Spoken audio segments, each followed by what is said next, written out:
Good morning. Good morning. Welcome or welcome back to Bookie Monsters. My name is PK and it is Thursday, the 1st of February. Crazy, crazy. We're in February. I'm used to 2024, I think. No, I'm not. Okay, never mind. Happy Thursday. And on the morning show, we look at the new releases that are being set into the wild. And on Thursdays, we look at fantasy and science fiction. The other days of the week, we look at different genres like cozy mysteries and romance. And today we do fantasy sci-fi. Good morning, Annalise. How are you doing? How's the baby bunny?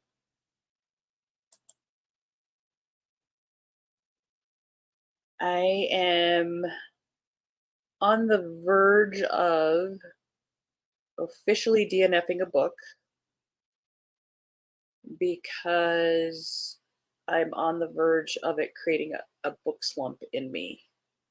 I haven't officially decided yet, but I've been wanting to read. My intention in February was to read a lot more of the fantasy books that I've been wanting to get to, and we are cozy. Oh, fabulous! Snuggle with that baby. Um, so my first official one I've been meaning to get to was Once Upon a Broken Heart by I think it's Stephanie Garber. And yeah.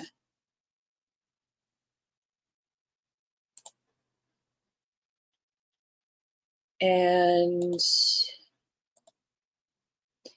it is categorized as young adult.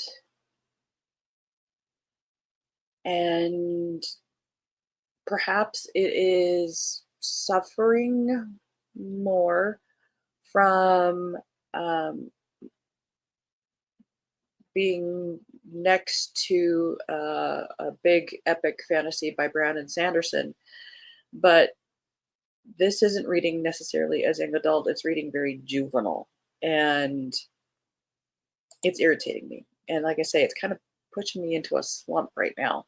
So I think, I don't know if I'm going to pause it or if I'm DNFing, but I hate it when that happens.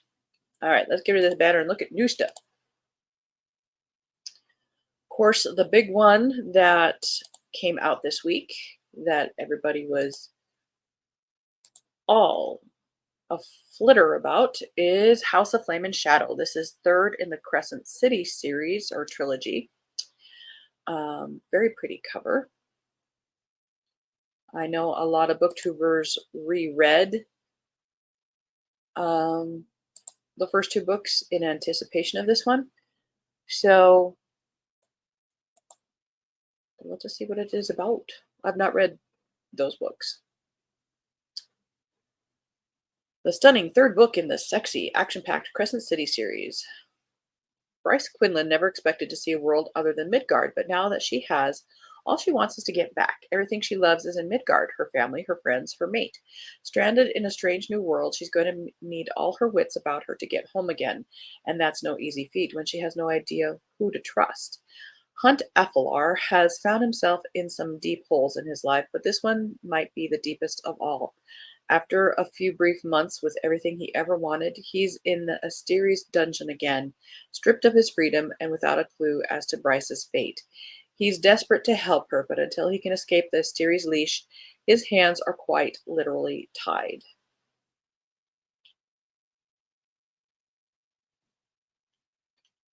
It sounds most definitely like you need to read these in order, as you should.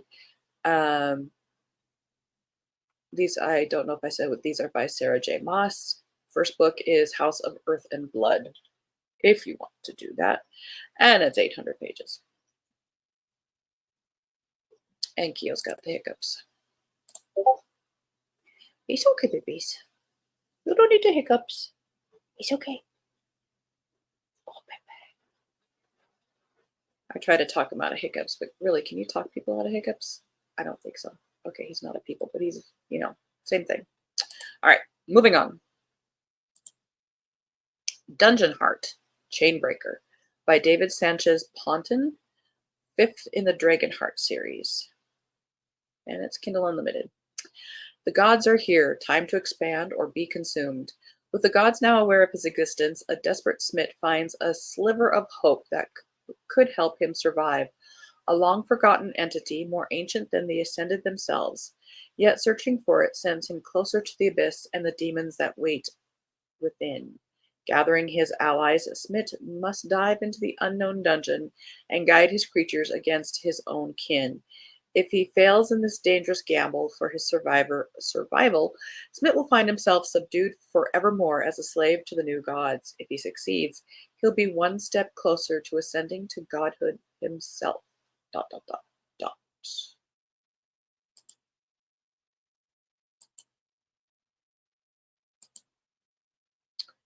The Burning Witch 2.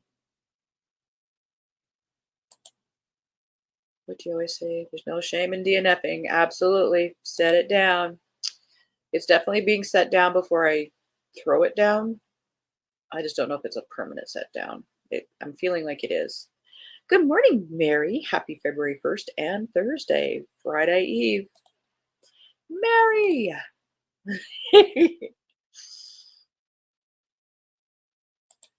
The Burning Witch 2, a humorous romantic fantasy by Delamock.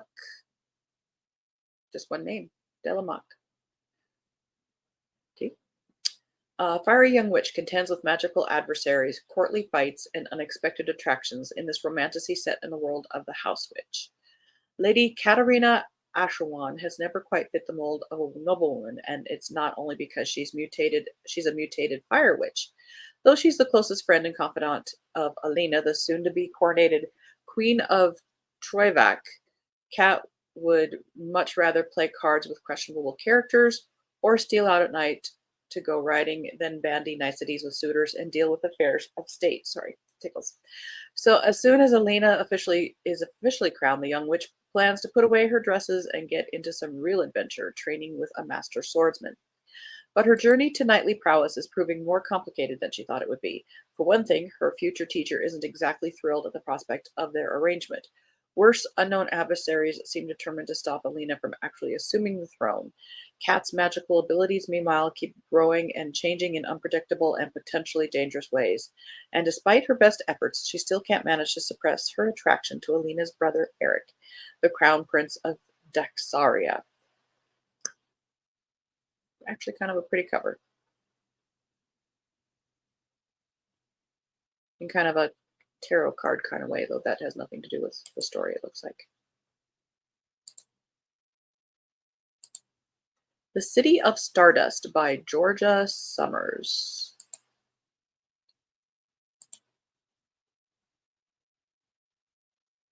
Slip into a lush world of magic, stardust, and monsters. This is a debut author. We should have a bell. I need to get sound effects. For centuries, the Everleys have seen their best and brightest disappear, taken as punishment for a crime no one remembers, for a purpose no one understands. Their tormentor, a woman named Penelope, never ages, never grows sick, and never forgives a debt. Violet Everly was a child when her mother left on a stormy night, determined to break the curse.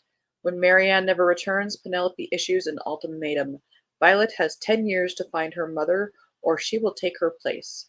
Violet is the last of the Everly line, the last to suffer, unless she can break the curse first. Her hunt leads her into a seductive, magical underworld of power-hungry scholars, fickle gods, and monsters bent on revenge, and into the path of Penelope's quiet assistant, Alexander, who she knows cannot be trusted, and yet to whom she finds herself undeniably drawn. With her time running out, Violet will travel the edges of the world to find Marianne and the key to the City of Stardust where the Everly story began. That is also a very nice cover. Fantasy has some very nice covers. Yet interestingly, notice that the light there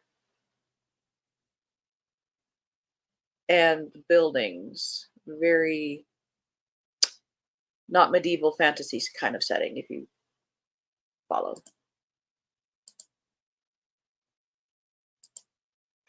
A Quantum Love Story by Mike Chen.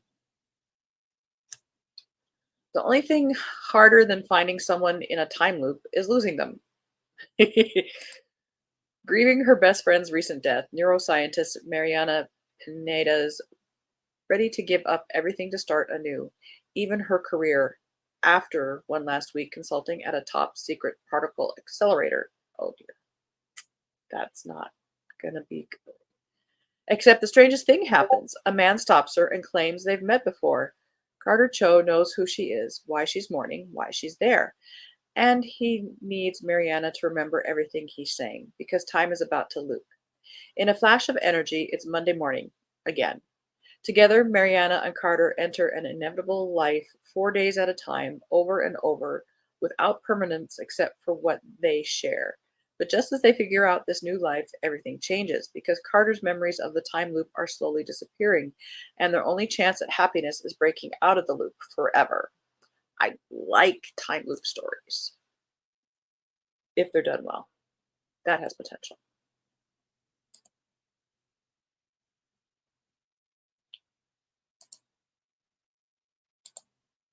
Well, I'm starting the month off right with this. Oh, very nice. Oh, that cover and Stardust. Yeah.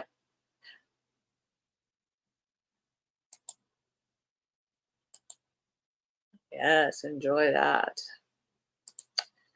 Another pretty cover. Fantasy has very pretty covers. The Dark Fable by Catherine Harbour. I believe this is a young adult. Magical heists, deadly secrets. Come along for the ride if you dare. Seductive fantasy. Okay, hang on. Evie Wilder is an orphan who has gone through most of her life unnoticed until she's caught up in a dramatic heist and captures the attention of the Dark Fable. They have chosen her for a reason. She can turn invisible. This skill would make Evie a treasured asset to the legendary group of thieves known for spiriting away obscure and occult artifacts. Evie cannot resist their allure and is eager to join this newfound family, but she discovers there are more skeletons in the Dark Fable's past than she could have ever imagined. And these secrets might be the answer to her own tragic past. No one who no one is who they seem to be, and the price of uncovering the Dark Fable's cryptic history just might be fatal. So Fatal Fable would be better.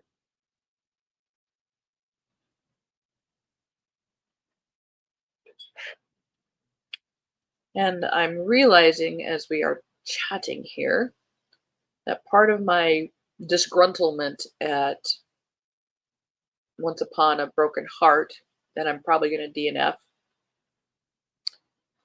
is I had hopes, so that disappointment is, you know, but I should be glad that I don't have 3 books to add to my TBR now. And perhaps I am discovering that the young adult versions of fantasy aren't for me.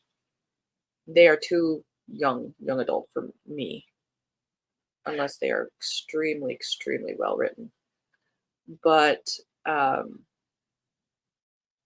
these are things to learn. And part of, I guess, the discovery process of focusing on fantasy in February is not that I have to read every single one of them. It's to have touched them, experienced them, not necessarily to have read them in full. Okay, we're growing, we're learning.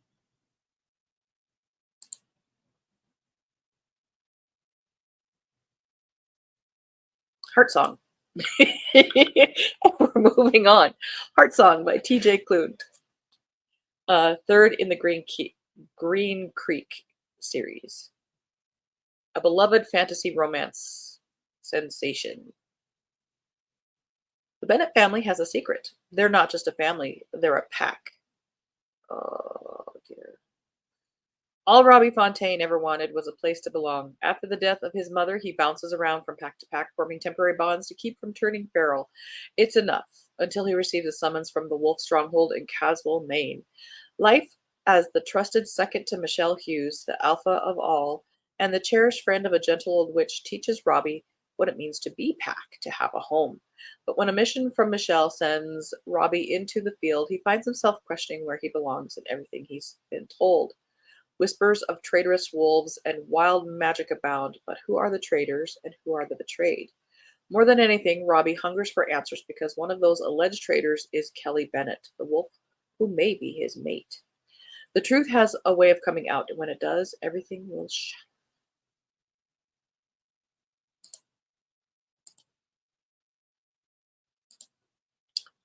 Once a Queen by Sarah Arthur. This might also be young adult. A mysterious manor hides the keys to shocking family secrets and rapidly fading portals to other worlds. When 14-year-old American Eva Joyce unexpectedly finds herself spending the summer at the mysterious manor house of the English grandmother she's never met, she soon discovers that her family, the manor staff, and even the house itself are hiding secrets.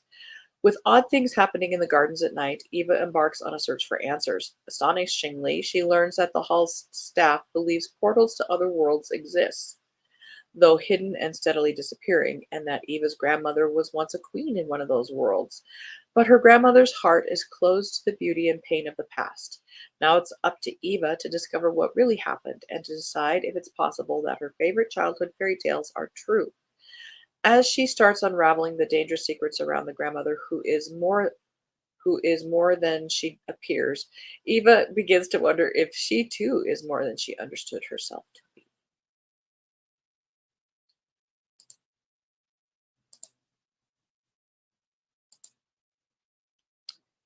Forbidden Road by Ruth Barak.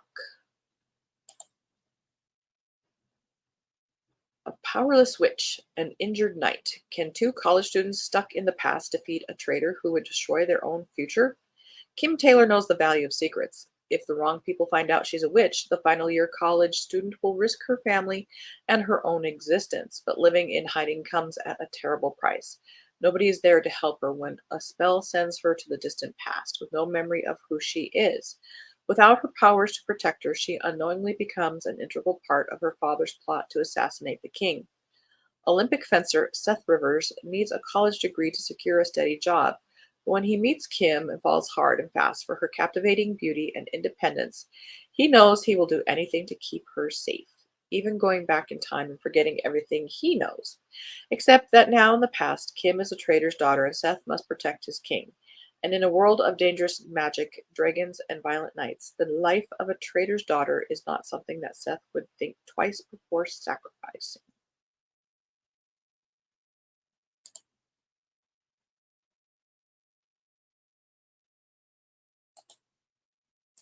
Yep, I hope so. Lots of good covers in this group of books today. So much better than the romance ones yesterday. True. Very true.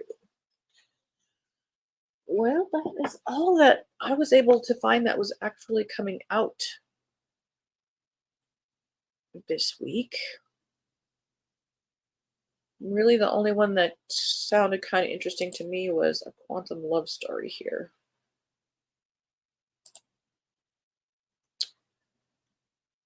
And I need to figure out what I'm going to read. Let's go here. We got a couple minutes. I could let you guys go early, but why do that?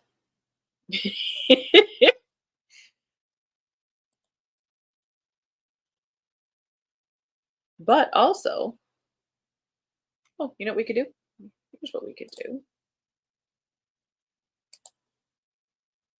We are done with the midwinter Hiss Miss Readathon. How did you guys do? If you participated, did you find things that you maybe hadn't read before or decided, nope, this isn't for me, like I'm doing for probably young adult fantasy.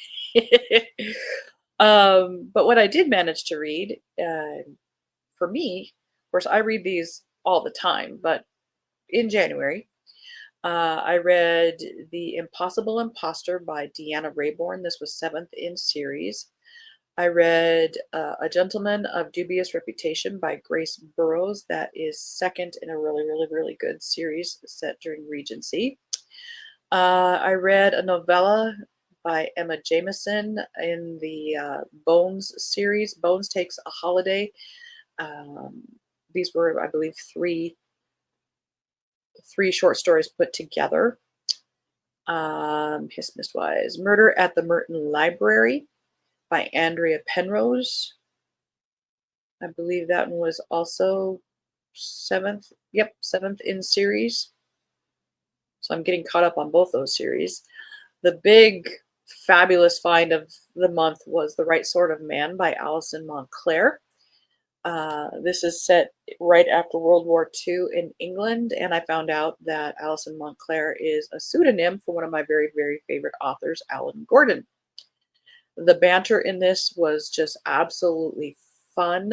Picture like 1930s witty, clever banter with like Katharine Hepburn and Ginger Rogers in Stage Door. If you ever watched that movie, it was just, oh, loved it. And then I read The Glass House by Ashley Gardner. That's third in a big series. That was me coming back to this series after a while. And then yesterday I read a quick novella, London Interlude by Tracy Grant. This is being billed as point 0.6 in a series of like 28 books, but the 28 includes full books and novellas. This is also set during a Regency time, but more of the spy side of things. And the spies are married and not necessarily on the same side.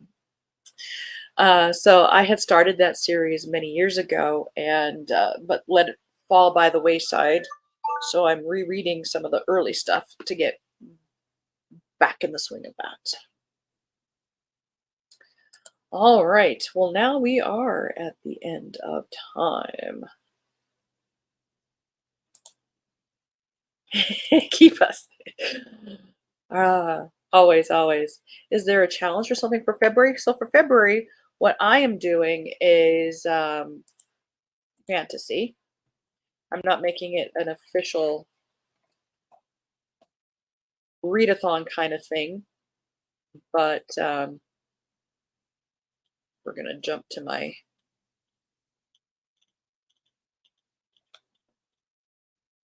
my blog, and this was and you might notice it during the month of February. I changed my thumbnail for the YouTube every month to kind of fit a theme, a personal theme that I'm doing. And so for me, I'm doing Fantasy February, and this is the image I have chosen for that. Although it kind of looks like Taylor Swift, who I don't really have a thing for, but I'm going to ignore that part. But that's what I'm kind of focusing on for February, because there's so many fantasy series I either need to get back to or need to try. Gosh, you really read a lot in January. I was it's not a competition. It's quality. You are not a rookie. It is spending time doing something you love. I read fast, and at least two of those were novellas, which went really, really fast. So none of that, young lady.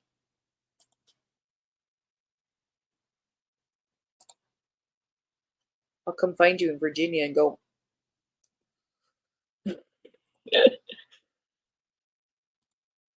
Awesome. I will find a fantasy and try. There's some really, really good ones out there. Do you like a big trend right now is romantasy, which has a very, very, very strong romance element to it. One I read recently that is is good is Divine Rivals, um, by who's he? What's it? Don't read Fourth Ring. I'm warning you. Don't read. Um, Rebecca Ross wrote Divine Rivals. That was good.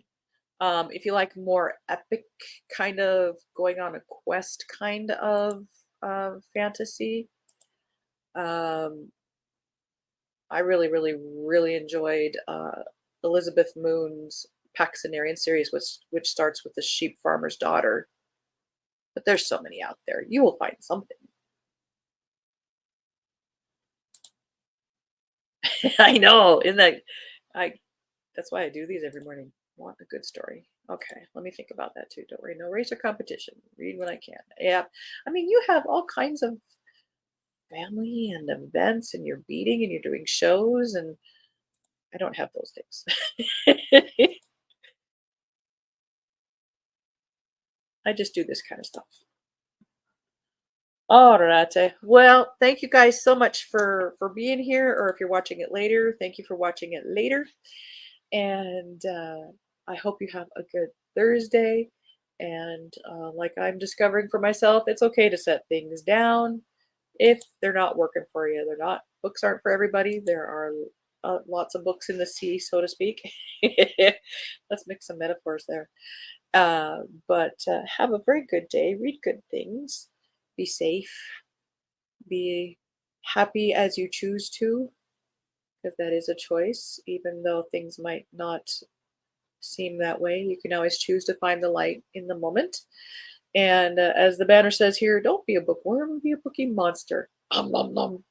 Have a good day. Sprints tonight, 6:05 Mountain Time, 8:05 Eastern. Hope to see you tonight. Have a good day. God bless.